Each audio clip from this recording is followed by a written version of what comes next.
asalaamu calaykum asxaabta kusoo dhawaada channelka. waxaan rabaa inaan idinkaga sheekeeyo macalimiinta iskuulka iyo haddii dhibaata aad la kulanto qaabka aad u wajahi lahayd, stepska aad qaadan lahayd. haddii maanta kugu horeysa youtube-kayga subscribe noo saar insha allah. haddii aad tahay qof nagu xiran waxaan ku leeyahay soo dhawaaw, aad u mahadsantaa soo noqodkaaga. macalimiinta iskuulka mararka qaar markii aad xumaata ka aragtid ama ilmahaaga xumaata kaaga sheegaan ama in loo cagajuglaynayo ama bullying in lagu sameynayo, waxaa muhiim ah inaad ogtahay waxaad sameyn lahayd. walaashayna xaasi hooyo cali waxay ka hadashay youtube-keeda wiilkeeda sida xun oo loogula dhaqmay iskuulka. marka stepska ay qaadatana waa wax aad u muhiim ah, mataqaana inaad wax ka barano. horta waxaa loo baahan yahay wiilkaaga ama gabadhaada marka wax kuu sheegto ama adiga aad la kulantid qaladaadkaas inaad qortid, inaad meel ku qortid waayo. ilmahaagana waa inaad la sheekeysatid. so ilmahaaga marka iskuulka yimaadaan badanaa waxaa la weydiiya hooy iskuulkii ka waran, laakiin lama weydiiyo hooy sidee dareemaysaa iyo maanta adiga maxaa la kulantay. ya marka ilmihiina weydiiye maxay maanta la kulmeen iyo sidee dareemayaan.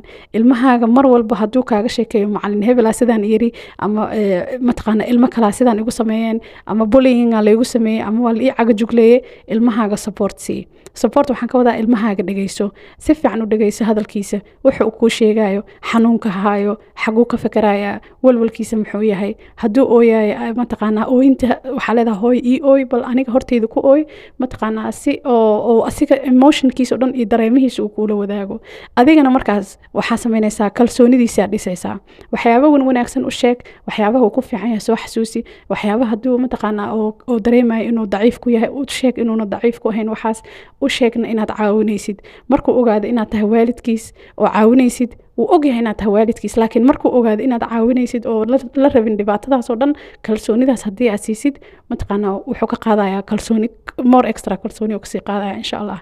marka support badan ilmaha la siiyo, confidence-kana ha laga saxo ama ha loo badiyo. waxaan ka wadaa ilmahaaga waa inaad la hadashaa. markuu ilmahaaga kaaga sheego iskuulka wax, waa inaad la hadashaa, waa inaad wax walba kuu sheegana sida idiin sheega aad qoraal ka samaysiin.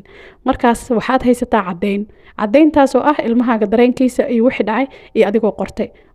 markaana ballan ka samayso macalinkaas.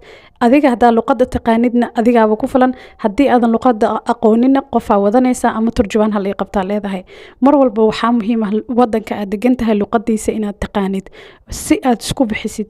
haddii aadan isbixin karin inaad caawinaad weydiisatid xaqaad u leedahay. midda kale waxay leedahay markaa macalinkaas la hadashid waa u sheegaysaa waxyaabihii dhacay iyo waxyaabaha ilmahaaga uu ka cabanayo. haddii maaragta aragta macalinkaas inuuna dhakuu dhigaynin ama uuna waxba rabin inuu kula qabto, macalinkaas dadka isaga u taliya balan la sameysanaysaa. so first asiga la hadlaysaa, kadib qofka ku xigaa la hadlaysaa, kadib qofka ku sii xigaa la hadlaysaa, marka ugu dambeysana iskuulka qofka maamulaa la hadlaysaa. waxaa loo baahan yahay marka dacwadaada inay mataqaanaa hoos ka bilaabato oo aadan isla markii kor aadan u gudbin. haddii aad kor u gudubtid, waxaan ka wadaa meesha dadka maamulo markaa u gudubtid waxaa lagu leeyahay qof hebel mala hadasho, qof hebel mala hadasho, qof hebel mala hadashay. marka kow intaaba sidaas dhan lagu dhihin oo waqtiga dhanba lagu dhihin maaragtay adiga maybe qaldan, kow kasoo bilaabo hoos. macalinkaaga oo ilmaha uu ka hadlayo la hadal, kadib qofka ku xiga la hadal supervisorkiisa, kadibna macalinka meesha u taliya la hadal ama mataqaana dadka meesha iskale directorska, si ilmahaagana uu arko inaad garabkiisa tahay. marnana ilmahaaga dhinaca kale ha ka istaagin. ilmahaaga ha dareemo inaad isaga la safan tahay. mar walba markuu sidaas arka isagana kalsooni badan oo kasii qaadaya. ilmahaagana waxaad bartaa mar walba aadaabta laga rabo. marka waxaa laga yaabaa ilmahaaga inuu ooyo markuu iskuulka u direydid ama uu walwalhaayo.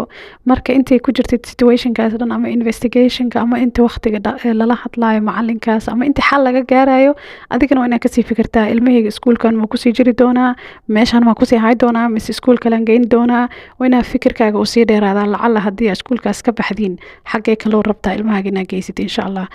waxaan rajeynayaa inay ku anfaceen stepska aan ku tilmaamay insha allah.